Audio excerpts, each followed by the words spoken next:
The best holiday ever is officially underway at Bloomingdale's, where you'll discover the most exciting and unique gifts around. The kind of presents that you can't wait to give because they're just that good. So no matter whom you're shopping for, even your sister who has practically everything, you'll find hundreds of picks that deliver on the promise of the best holiday ever right now at Bloomingdale's.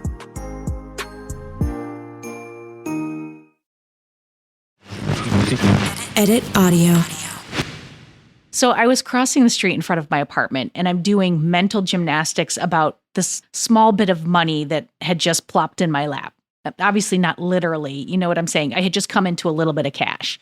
Now, as I'm darting between cars, I am plotting out how I will spend the money. And I'm thinking I'll earmark some for my kids' after school crap, and I'll put some into their college funds, and I'll put this much into a slush fund for an upcoming vacation. And that leaves a little bit for us to be frivolous. Now, by the time I had crossed that one intersection, I had spent all of our newfound money. Yes, all of it was on responsible things. All of it was using a systematic approach to finances, but it was gone nonetheless. And my next thought was that my life looked no different. As I continued walking, I started to think about what number would make a huge difference in our lives. Maybe it's 50K, 100K, 250K. I mean, surely that would be enough. But in my head, it wasn't. No number I was saying would be enough. And of course, that's objectively not true. $250,000 completely changes a person's life. I mean, that's $250,000. Maybe it pays off your mortgage. Maybe that clears away debt. Maybe that pays for a kid's college fund. Whatever, it's a change, it's impactful. Yet I felt like my life wouldn't be changed. And as I stood on the street in Brooklyn with cars zooming by me, I realized it was because there was no amount of money in my bank account that would ever make me feel like I had enough, like I would be safe. Hello, folks. I'm Robin Hopkins, and this is Well Adjusting, where I talk to people about life stuff, but not in an NPR way, more like we're at the bar, and we're having cocktails, and I am getting into your business sort of way. Oh, we love a cocktail. Oh, and producer Steph is here too. Oh yeah, hi, that's me. Today we chat, well, when budgeting goes too far. All right, people, I am so excited to share today's interview. I had the fortune of sitting down with two sisters, Niki and Steph, and we talked about one of my favorite topics to obsess over, and that is money and your relationship to it. Now, these two sisters, they were raised in the same household in the same ways, and in many instances, they have wildly different relationships to money, but then in others, they're exactly the same. Both of them are depriving themselves of things and making themselves feel bad for spending. And I have to tell you, I love to talk about this because it just underscores how our relationships with money, they're almost never about money. And I am so thankful to Niki and Steph that they let me poke and prod and get into all their financial business. And I'm telling you, you're going to love it. Let's get to it. Here we go. My name is Steph. We are sisters. 2 of 3. I'm Niki. I'm the eldest of the 3, and Steph is the middle. And we're 3 years apart. Should we say our ages? Does that matter? If you want to, you don't I'm have to. 32. Nikki?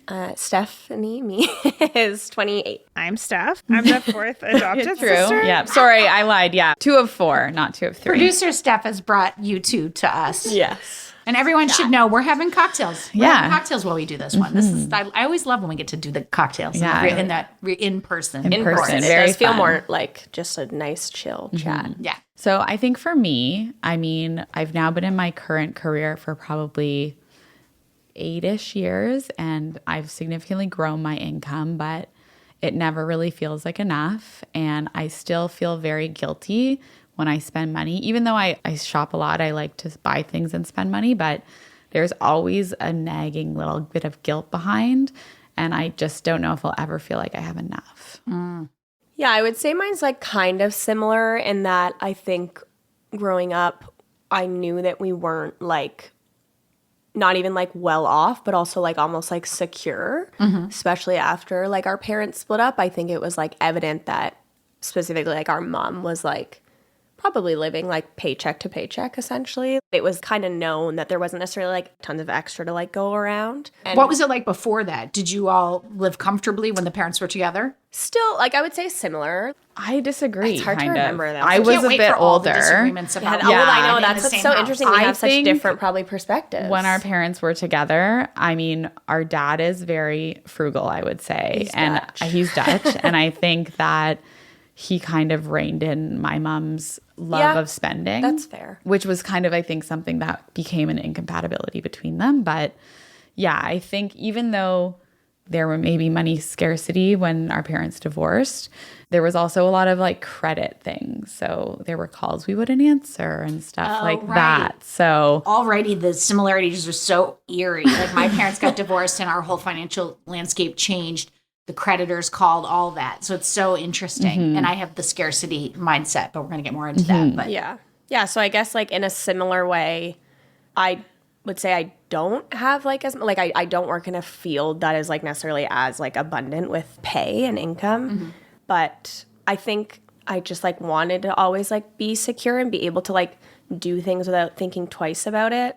That I almost went too far the other way. And I'm like, you talk about like the small nagging feeling of guilt. I'm like, I feel like I almost can't even now have an experience and like spend money on like a trip, which is like an amazing experience with your loved ones. And I'm like, this is too much money. This is too much money. And like, it's really not when you look at it in terms of even what's like in my bank account, and I don't spend money on other frivolous things. So like an experience with my loved one should not make me feel like that anxious. well, I do feel like we shouldn't talk in shoulds, which I think it's because it's like you're already, as soon as you go into the should, you already know that you're already putting some expectation on yourself. Yes. But I'm curious, what are each of your, if you are comfortable sharing, like what are your financial situations right now? Like, do you have debt? Are you living paycheck to paycheck? Because there's what you think and what you should do. And then there's what's really actually happening. So what is the real state of your money without the fear? Yeah, I went to university. I paid for it myself, which probably also kind of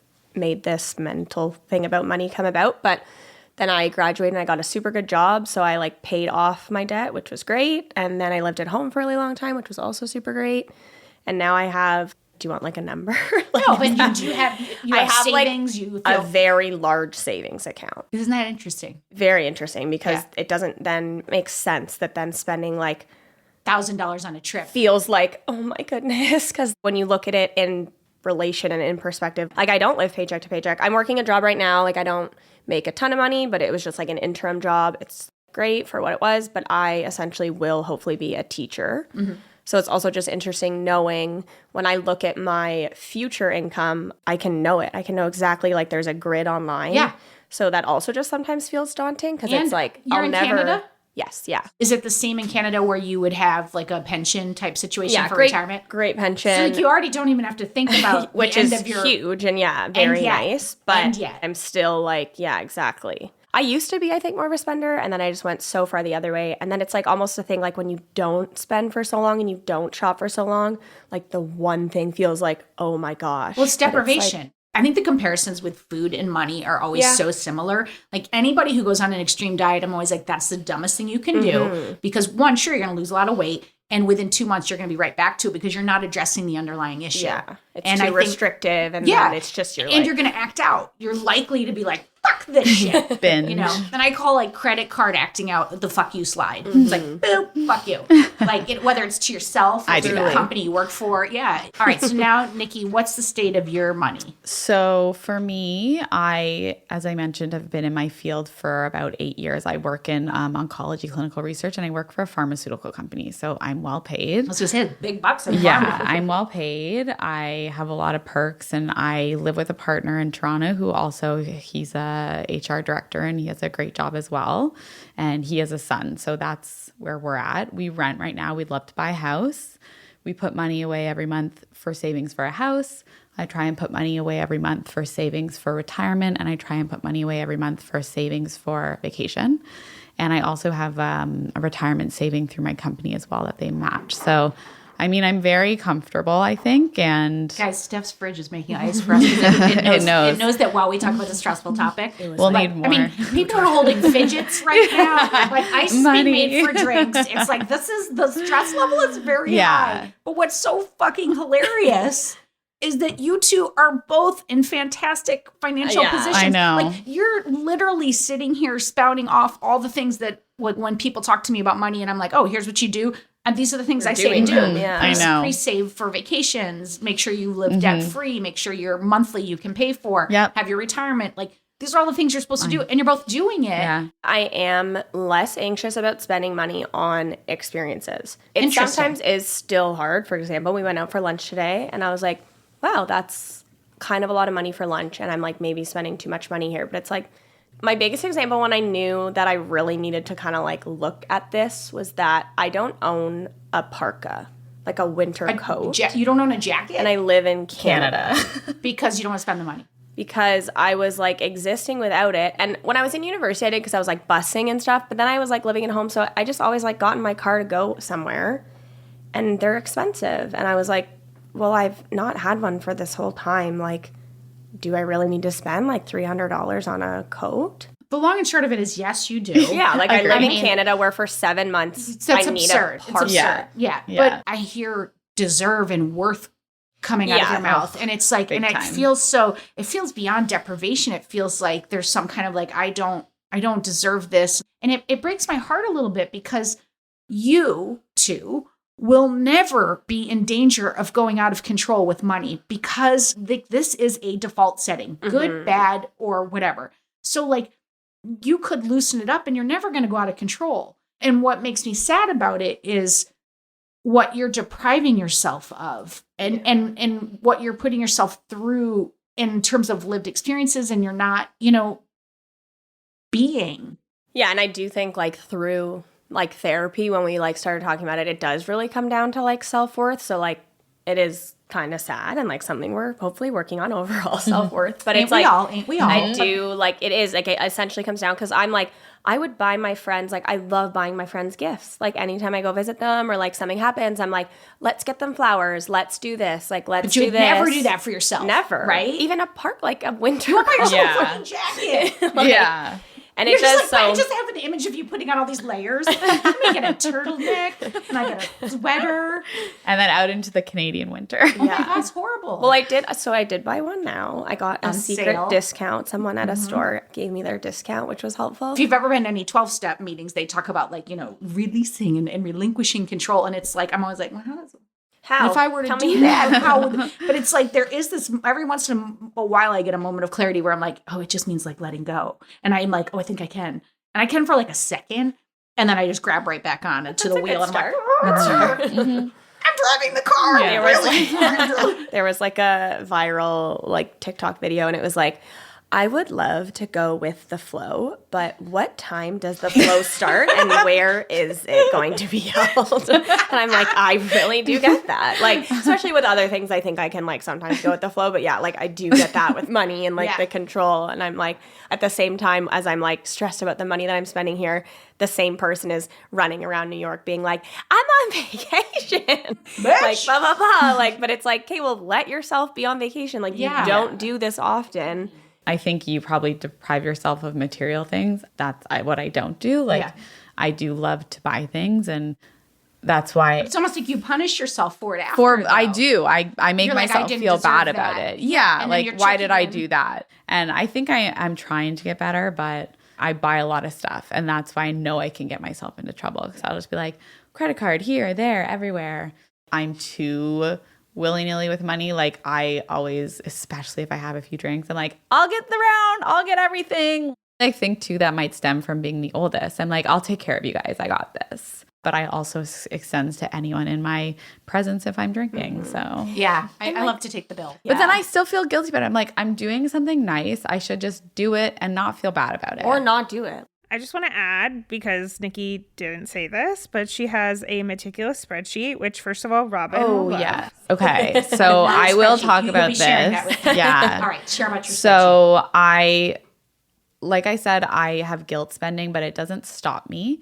And I know that if I didn't track every dollar that I spend, I would definitely be in debt because I use my credit card for everything, but I pay it off in full every month. Yeah. But with that, you have to track it because it's easy to go over, I think. So yeah, I probably like How do you track it? Do you track it with an app or do an you Excel, like Google Sheets? So you Like manually, though. put your shit in an Excel spreadsheet? Yeah. Because I'm fairly certain there are apps that will do I that use for you. I use Mint, which is like Yeah, a finance yeah, app, but I'm a control freak a little bit. So you use Mint, and in addition to that, Yeah, so I've actually gotten a little better. So I'll like export my transactions. And I also, so my partner and I will, we have a shared credit card that we put like house, grocery and stuff like that on there. And I track those separately. So yeah, I will export all my transactions in a month on my Excel. I'll have like my monthly fixed expenses, like rent, what we put towards our household expenses every month. And then I'll have my spending budget and then I'll track it every month because I often go over. And so for me, I have a budget. It's not necessarily that I stick to it. Sometimes I have to dip into my vacation savings or my retirement savings if I have a really big spending month. you're not talking about you're dipping into your 401k. No. Something I would have savings account that you- contributed. Okay. Instead of that, I'm going to use it this month because I decided to pay off buy your a credit. $500 face mask. And then if I'm over, sometimes if it's like minimal, I won't do that and I'll carry it forward to my next month. So I know that that eats into my next month budget and then I have less to spend and so on and so forth. By the way, I'm smiling because I do similar things. I feel like you might be a little bit even more next level than I am. My follow-up question on that is, one, does that make you feel safer?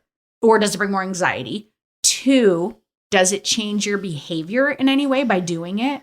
And three, what are you getting out of it? Okay, so I think it does make me feel more in control because I need to know. I don't like to not know things. And I know myself, I've seen myself do it in the past before I started doing this. If I don't track it, I can't pay my credit card off because I don't realize how much money I'm spending.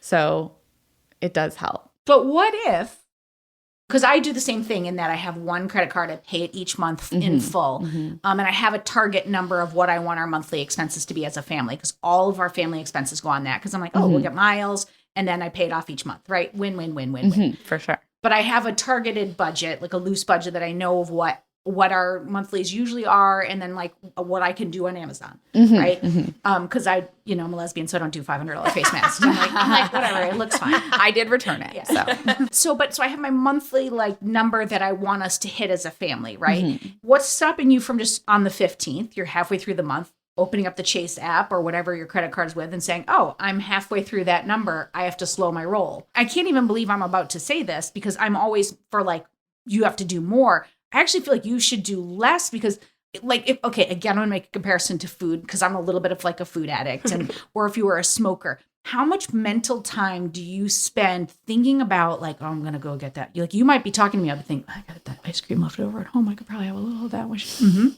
I'm nodding. But like, are you doing all that in your head versus being in the moment? And P.S., full disclosure, I am not capable of doing anything that I'm telling you. I am the same person, money equals safety. Yeah.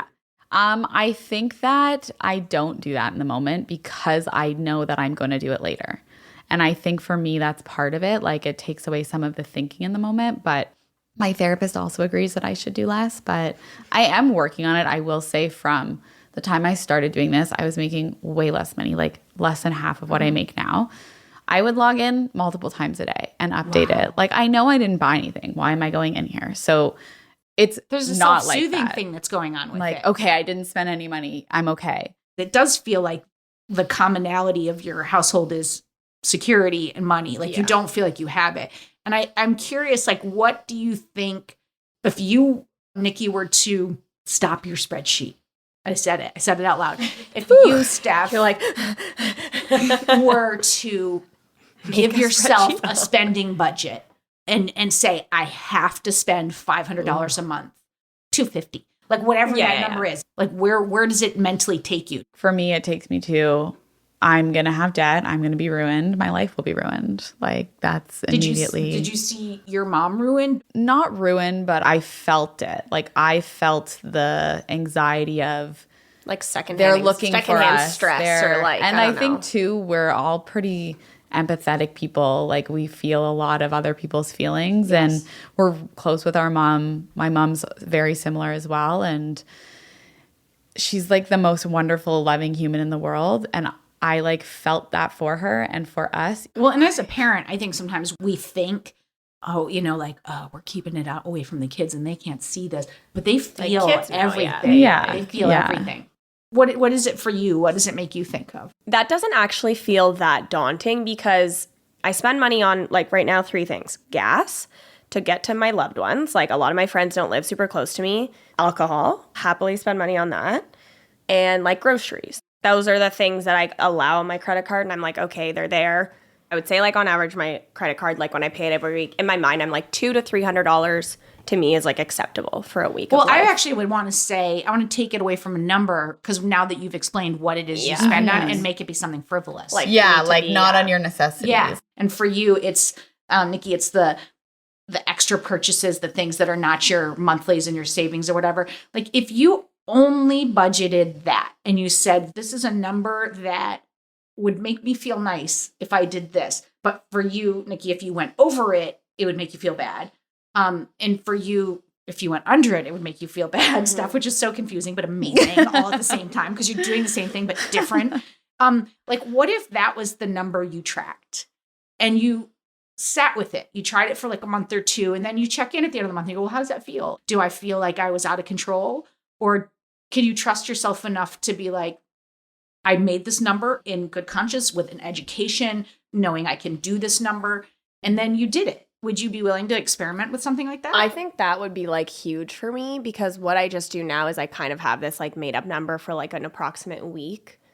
And I rarely go over, like truly never, since I was just like in a wedding. And so that was like another thing. But like post that, they get pricey real quick. But other than that, like with essentially gas, groceries, and whatever, I just like genuinely don't go over it. But then if I go under it, it's like I don't get any, not like reward that it should be like a reward, but it's like I almost should give myself that number so that I can see, well, when you've done well in the other areas, like if I don't drive around the province over the weekend, sorry, provinces are Canadian States. Guys, it's kind of like a state, but you can transfer money really easily there. Allow myself to be like, okay, like I do want a new pair of pants and I only spent this, whereas I'm just like, oh, sick, I was like under the number. Right. I'm like, but nice, you know be under it you again know, next month. Yeah. But it's like, well, then I should almost just give myself that number. Yeah. What do you win? Nothing. Right. Yeah, it's like, yeah, but then I'm like, well, where's the prize? Does it feel good? Because that's the question. Because if it feels good, I wouldn't want to take that away from you. It definitely does feel good, but like I don't know if it feels good for the right reason. Right. Like I think it's just like furthering this like. What if you put that number that you didn't spend into an account Yeah. for like privilege? Like, do whatever That's you a want. great Slush idea. fund. Yeah, like if the number is like 300 and I spend 250, I put the $50 into that like separate. yeah. That is smart. Because sometimes it's like, okay, well, I was like $32 under. It's like, I don't want anything right now that's $32. And I also don't want to like buy garbage. That's like my thing too. Like the parka was such a big thing because I was like, I need this. I live in Canada. I don't have a coat. I don't just want to buy like crap. Isn't there a middle ground between an absolute fucking necessity and a jacket and crap? Yes. Like, isn't there things that would make you feel like, I mean, have you ever gotten yourself a massage? Like more of those things that are self-care or that bring you joy. Yeah. I'm like, ooh, I would love to have a facial. I'm like, that's so frivolous. It's so expensive. So like, there's no way I'm coming under the number if I get a facial that month. That is probably the whole number. But then it is if After 6 months at $32 or facial. even like 6 weeks. It's like if 1 week I'm like $100 under because I like didn't really do much, ate the food that was just like around like Garbage bag. well, you know, like I live at home, so like inevitably there are groceries there. But like my little sister, who also lives there, is a vegetarian, so often we will just go out and buy like the things that like we want that like our mom isn't necessarily like stocking all the time. Yeah, I think for me, like my issue is probably since I started my tracking, I've never once been under. So I would definitely So be. it's not working then. I mean, it's not working, but I Probably carry just it making you over. feel bad, So yeah. overall, it's working because I'm like, okay, I went over this month. I have to carry this into my next month, and I have to readjust because I made purchases that I shouldn't have maybe. But that for me is important because I go over all the time. Like I have to carry it through. Right. So But there's got to be something that you can do that's like you're only tracking those and you set a number and you only should you up the number? Yeah, that's it. That's Like- I was thinking that. I mean, I don't want to because it's already a high number. Like But I'm you're trying. already up the number. Yeah, I then it would just know, be a I little know, more like- but I'm Honey, trying to honey, save honey, we gotta buy a house in remind Toronto. yourself. It's expensive there. Whoa.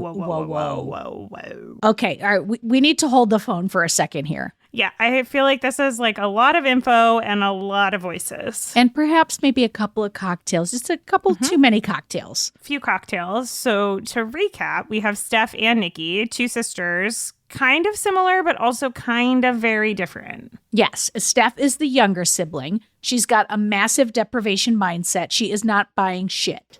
Yeah, I mean, not even a winter coat in Canada where there's very much winter. And on the flip side, we have Nikki. She is the older sibling who is spending, but then obsessing and tracking every penny of it, creating budgets that are clearly not being adhered to, and still somehow managing to feel deprived. Yeah, I mean, I know Nikki pretty well, and I can tell you those spreadsheets ain't working. Okay, recap complete. Let's get back to it. Here is Nikki once again trying to budget herself.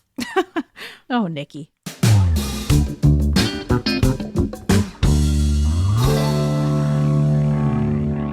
Maybe I should give myself a budget for categories. Like I lump everything in other than what's like mutual with my partner. That's separate. My monthly OSAP payment, which is my student loan, is separate. Rent, and then everything else is just like one big blurb. So like every month I can spend X on clothes and X on miscellaneous because on the extras, I think that's the only thing Yeah. you should be tracking. The others are they're like Like the it's same not every your month. fault if you buy groceries and it's $10 different. Like Yeah, and there's something to be done with that. yeah. So maybe if I make myself more buckets, and I think too, I feel like what just happened is she said what we said, and then she just made her spreadsheet more complicated. Okay, That's no. what I heard. do What less. I will I'm say- gonna make more buckets. what I will say is Mint has an option where I don't know. We should just look probably like an advertisement for them, but Hit us up, yes, please. yeah, We're it's talking financing. I love it so much because they are good and they automatically track things. So if I made myself a budget, I could put it in there, but I've just never done it because I wanted to be more in control. But I think, relinquishing a little bit of control because I now do it like once or twice a month, when before I was doing it multiple times a day. Or like I'm keep it for your trending in the shared right credit card direction. with like your partner because that's like something that you like break down. That's fine. a separate spreadsheet. But so perfect. So keep that one. that spreadsheet, but you lose the other. By the way, we need pictures of producer Steph's face. I want to say that I disagree with this. What do you tell us think? what do you think? If I could give you, and I know you Steph, won't do it. Producer You know Steph us is my very best well, friend yeah. and knows my spending habits. Does she have your permission to say whatever the fuck Oh, she wants to say? absolutely. I think, like, in the way that you go to buy something and you're like, I must agonize over this for 6 months and then maybe get it. I think you don't want to have that conversation with yourself for even like a minute. And I think if you were like, okay, I'm going to set a timer on my watch and think for 10 minutes, do I want to buy this or not?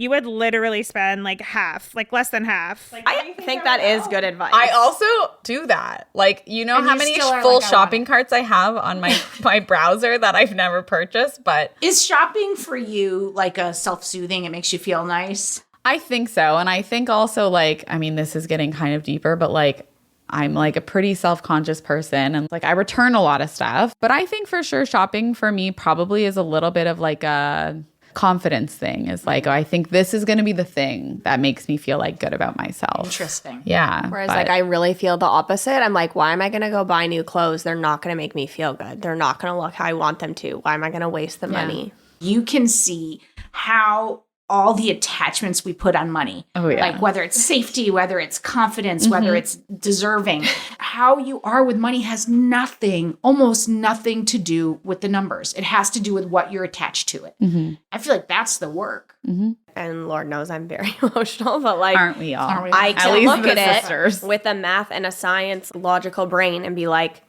I can spend more than I spend, and I'm sure it would still be fine. But apparently I'm saving for the rainiest day there ever was. The rainiest era. But it's like, I mean, I hate to be all like dark, but you could get run over by a bus tomorrow and then you 100%. did it all for nothing. Exactly. No, and That's how that's our the mom thing. lives, to It's be like, honest. and that's why sometimes I am like, we're like, oh, you live paycheck to paycheck. It's like, is that so bad? Like, okay, maybe like having a little bit of security, but like, She also does have a pension. yes, So and like for a her, little bit of it's- security is maybe huge. like $5,000-$10,000. Well, and you also, we have to put it in Canadian, you have health care. Yes. Yeah. And I have a ton of supportive family and friends who, if something did happen, I could move home so easily. I have very supportive parents. I could move into your Yeah. home. It would be Yeah. squishy, but you would make it work. Like, I'm acting We like have I a got like system. kicked out at 16 years old and it's like, it's just me on my own. And then I would understand if I was kind of more like this, Yeah. but I'm not on my own at all.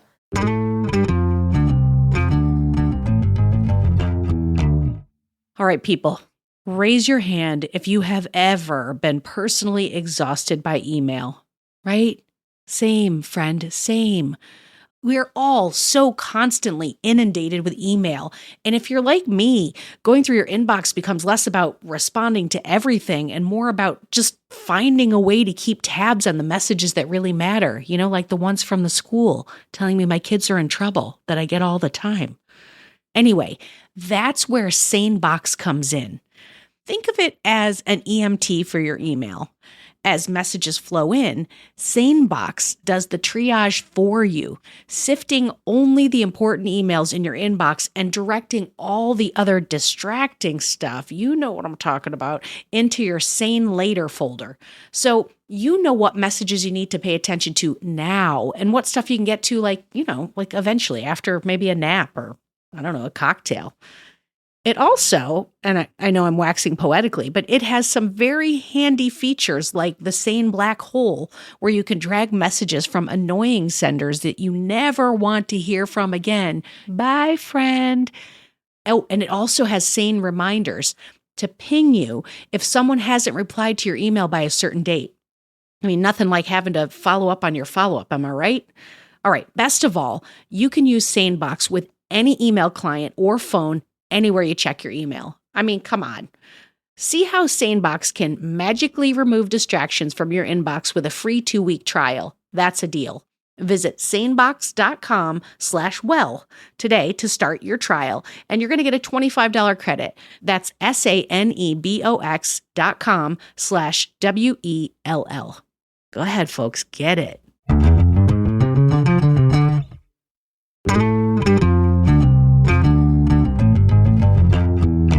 We're both very anxious. Like on medication, Like on therapy, medication, anxiety. Always been, yeah. I do think it still is so related to like the emotions, like you said, but there is also that I think that contributes I feel to it. this way about many Well, things. and there's Like, a soothing yeah. that you're soothing with deprivation and you're Yes. soothing with spending. Overindulgence. I mean, yeah, that's real.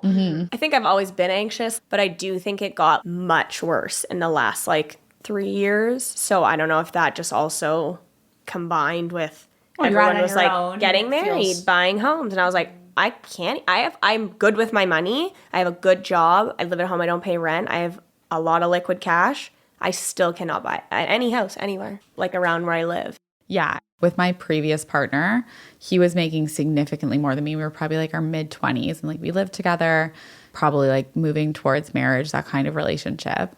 And I was paying off my student loans. He didn't have any. He had a better job than me. He's like, well, I'm saving for us, da-da-da-da. So I didn't save anything. I was putting everything to my loans and like spending and whatnot. But like I didn't have savings. So I was like, oh, I'll pay off my loan. And then we broke up and I was like, oh, I have nothing. So I think now it's like I focus more, and like my partner now is actually great about this. He's like, I mean, we should both have our own money. We have our mixed stuff. We have this. But I'm like, yeah, that's important to me now too. Like I never kind of want to be in that situation again where I feel like I have nothing. So now I still pay my loans, but I'm 1 year away from paying it off. Woo! But I know, very exciting. But I put savings away and I make sure I have some sort of backup in case I ever need it again. I've never talked like this. So this is kind of feels like relieving in a way. Yeah, but I also think like the naming of it, will you then recognize some of your behaviors more specifically and be like, oh, I'm doing that thing and I don't need to do that. For me, I'm like, that is interesting because I'm moving to like a new city and I'm like, again, like not to say like deserve or worth, but like I deserve to like live my life and be Fuck yeah, you selfish. do. And You that do. has like kind of been a very big thread of it. Like I'm moving to like, I'm pointing at you so aggressively because did you see how you named it negatively? I deserve to be Yeah. selfish. Yeah. Yeah. Fuck Which you. is, You yeah, deserve no, it's to true. just celebrate To just yourself. live my life. Live your life. Yeah, and that is even how So I much framed it. Like, judgment I was on like, yourselves. I'm moving to this big city, but I've lived at home. Like, it's too expensive. And then I was like, yeah, like, I deserve to be selfish. It's like, no, I'm just moving to this city, and that's what I deserve to rent have costs this experience. in the city. I can have this experience because I have been smart and responsible. Hopefully, I give myself a little more frivolousness in a new place. I will give myself more frivolousness in a new I place. will give Yeah. myself. I will be buying clothes. I will be in the London thrift shops buying stuff. By the way, I'm like the worst podcast helper where I'm telling everyone to be irresponsible. I'm like, and say it better, stronger. In my mind, I was like, that's a good thing that I'm saying, like, I get to be selfish. It's like, it's not really selfish. Like, No, it would be selfish if you were hurting other people. yeah. And I'm still going to do this, and I know it, like, sucks for other yeah, people. Like, and fuck everybody else. And I'm doing this, and this hurts people. You're not. yeah. Let's just say if you had your dream relationship to money, or if you could picture a life where you have just no bad feelings towards money, what does it look like to you? To me, that translates to security. You would have security. Yes. It's not that I don't like your answer. It's that I don't like your answer. Yeah, no, it's that I'm trying to. Like, what is security then? Because you technically already have it now. security. Like, Yeah. there is, So, but like, you don't have a. But like, if I it's lost my exhausting. job right now and I have to keep paying rent, I can't find a new job. Like, Do you know why I'm pointing at you? why? Because the question that producer Steph asked you was for you to design your glorious, perfect future, and in it, you have now lost a job. You have. I can't find a new place to rent. And by the way, the answer to this question may be that you don't know yet what your healthy relationship with money could look like. I think that is true because I have had this conversation with my therapist and that was my answer. I don't know what is going to make me feel secure. Yeah. I think it might be this. If you feel secure, then there's another feeling that's going to come with it. Yeah. Because yours and mine is very similar, the security thing, right? Safety. Mine is safety. And for me, if I felt safe with money, then I would feel more free. I would feel more around money. I would feel less weighted. I would feel less anxiety. So it's like when you're speaking something into existence, you want to speak the positive, not the negative. You don't want to say, like, I don't want to have a job working in finance. You want to say, I want a job in the arts, because you want to speak into existence the positivity. And it may very well be that you're not at a point yet where you know what the positivity would be, right? I think that's a really good point, and also something we didn't really touch on, but like, this is kind of maybe a whole other thing, but feeling financially stable enough to have children is a big thing for me. You can have mine. You're free. Are they though? No, they're not.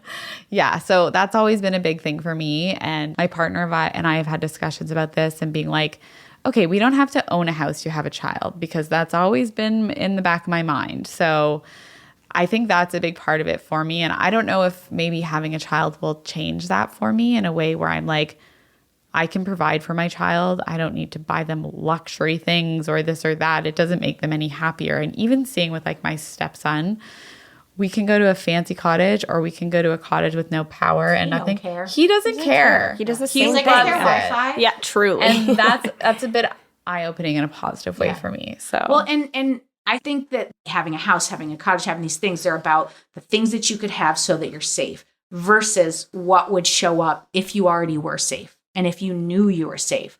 And I'm going to go home and work on trying to answer that for myself because I don't know if I can answer that. Like if I knew I was safe for money, what would and I would go right to the brownstone. And by the way, and this is how fucked up I am. In the brownstone, there's a rental unit in the bottom. So then that's for my yeah, there's always it's income coming yes, in. Like, and that's a built-in retirement. And I it's like, agree there's a with rental that unit. 1,000%. But like, what would I have if I'm safe and secure with money? And I think you and I both have to answer that question. Yeah. Obviously not right now, but we need to think about that. Yeah. Yeah. What will security be? Yeah. Like, will it even be a house, or will you have a house and be like, what if this house gets house can blown burn down by the big Yeah. bad Anything wolf happen. tomorrow? Like, Or like climate change could change every the market can yeah. crash, and like we know people who like left a house overnight. Like you Yeah. don't Is that secure? Like, I'm not, but I'm like, it is almost has to come from like just us Security's working a on state the of mind. relationship. Yes. Exactly. It's not like an actual physical home. not. It might help. Yeah, maybe But more then there's a lot of therapy stuff that comes with that too. One funny thing I was just thinking about security is like,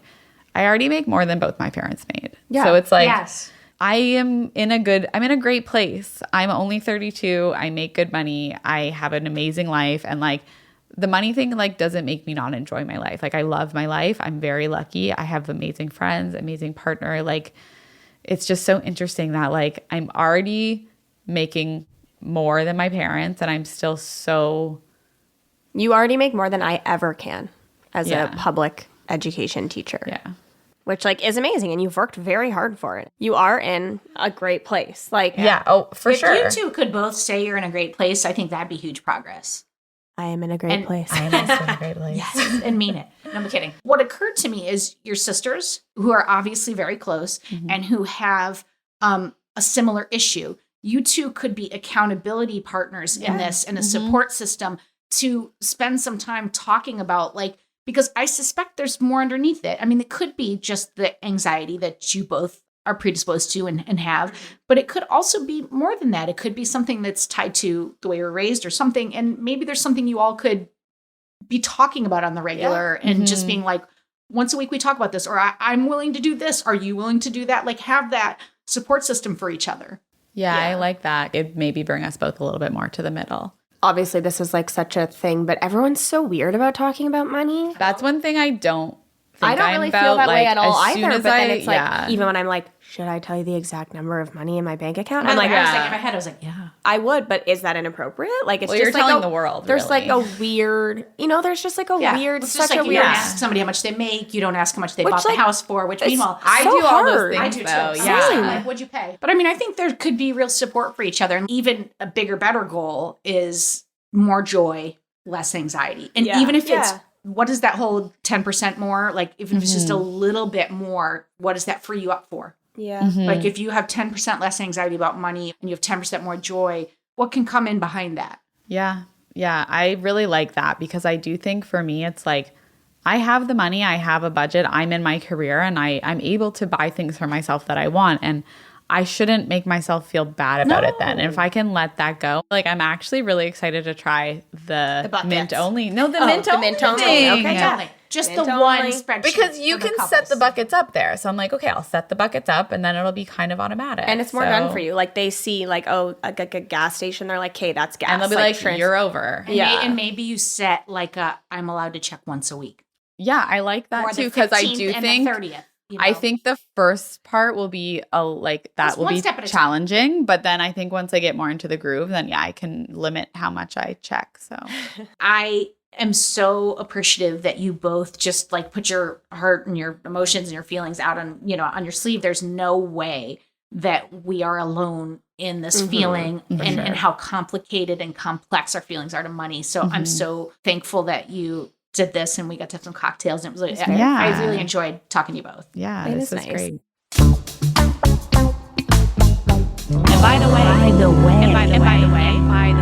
And by the way, before you start a budget, before you sit down with your financial advisor, I want you to try an exercise. And you can do this, I don't care how you do it, meditating, journaling, chat with your bestie, whatever format that you use to explore your feelings. But when you're doing that, I want you to think about your childhood. How were your parents or your caregivers with money?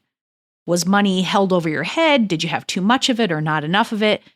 Did your parents ever teach you about money?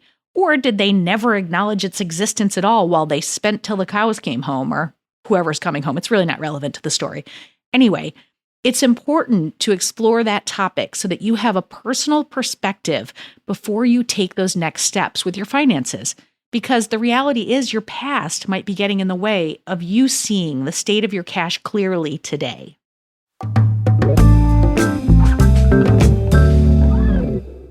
All right, people, it is time we get a little advice from our expert of the day. This is someone who I go to with all my money questions. Let's hear from Elise. My name's Elise, and I talk to people about money, how they spend it, what are they spending, what do they want. If they can afford it, spend it, because you can't take it with you. Yes, you should have some in case you're, need someone to wipe your bum when you're older, but you got to live life a little bit. You know what my mother says? She goes, you got to know when to spend money. Like if you're stranded somewhere and it's time to take a cab, she's like, you got to know when to take a cab. Sometimes you just have to spend money. Buying a coat in Canada is one of them. I do think someone like that first has to address the mental aspect of why am I never spending any money? Do I not deserve it? If you're afraid to spend and you don't have any, then you're smart because then you'll get into debt. So it all depends if they have any money. Like, do they have a nest egg? Do they have regular work with regular income? Do they have health benefits? Because then if you get sick, you do need certain things. If you can afford it, give yourself a break. If it's Netflix, whatever it is you want, you deserve something. Some people might like to know I have $200 a week for food. That may help them budget out. You know, it's like Weight Watchers points, right? I'm going to have the oyster po' boy for today, and that's my meal, right? Like some people can do that. They want a big splash, and some people want to do it little by little. I do want her to get rid of that spreadsheet. She's funny and she's wise. And I will have to say, on a side note, Elise was the hardest person to book. She was all, I'm not an expert. Ridiculous. Thank you, Elise.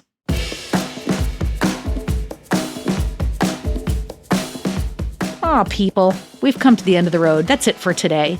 But before we go, I do want to say so many thanks to the other Steph and Niki for being so honest and open about their money situation. I mean, they shared all of it, and that's so helpful to everyone. For more Robin, and you may need that, you probably don't need it, but like if you do, you can follow me at Real Rob Hops on all the platforms, all the socials, as the kids today say. Well Adjusting is an Edit Audio original, exec produced by Steph Colburn and Robin Hopkins. Thank you to Maria Passingham, Kathleen Speckert, and the whole Edit Audio team. Oh, hey, before you take out those AirPods, this show is just for entertainment. If you are in need of help, please, please, please reach out to a professional. Go ahead and get that help. You deserve it. The best holiday ever is officially underway at Bloomingdale's, where you'll discover the most exciting and unique gifts around. The kind of presents that you can't wait to give because they're just that good. So no matter whom you're shopping for, even your sister who has practically everything, you'll find hundreds of picks that deliver on the promise of the best holiday ever right now at Bloomingdale's.